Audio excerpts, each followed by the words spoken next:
ಹ್ಞೂ ಅಪ್ಪ ಎಂತ ತಿಂತಿದ್ದೀರಿ? ಉಪ್ಪಿಟ್ಟು. ಉಪ್ಪಿಟ್ಟಾ? ಹಾಂ, ಹೇಗಾಗಿದೆ? ಹಾಂ, ಈಗ ಎಲ್ಲಿದ್ದೀರಿ ನೀವು?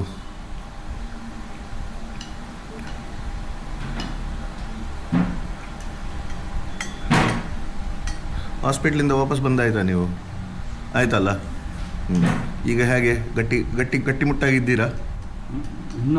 ಇನ್ನು ಆಗಬೇಕು. ಓಕೆ, ಸೊ ಟೊಮೆಟೊ ಬಾತ್ ತಿಂದ ನಂತರ ಗಟ್ಟಿ ಆಗ್ತೀರಿ. ಇಲ್ಲಿ ಅಮ್ಮ ಟೊಮೆಟೊ ಬಾತ್ आणि कोथिंबरी पुदीना चटणी.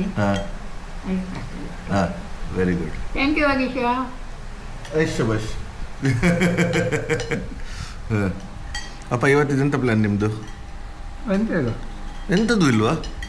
ಮತ್ತೆ ತಿಂದಿನ ಆದ ನಂತರ ಎಂತ ಮಾಡೋದು ನೀವು? ಹಾಂ, ತಿಂದಾಗಲೇ ಟ್ಯಾಬ್ಲೆಟ್. ಮತ್ತೆ ಇವತ್ತಿನಿಂದ ಅವರು ಸ್ವಲ್ಪ ಬಾಕ್ ಮಾಡ್ಲಿಕ್ಕೆ ಶುರು ಮಾಡ್ತಾರೆ ಹೇಳಿದ್ದಾರೆ. ಹೌದಾ ಅಪ್ಪ? ಇವತ್ತಿಂದ ಎಂತ ಎಕ್ಸಸೈಸ್ ಸ್ಟಾರ್ಟಾ? ಎಂತೆಲ್ಲ ಎಕ್ಸಸೈಸ್ ಉಂಟು ನಿಮ್ಮದು? ಸೀಕ್ರೆಟಾ ಅದು? ನಾನು ಮಾತ್ರ ಸರಿ ಆಗೋದು, ಬೇರೆ ಯಾರಿಗೂ ಹೇಳೋದಿಲ್ಲ ನಾನು.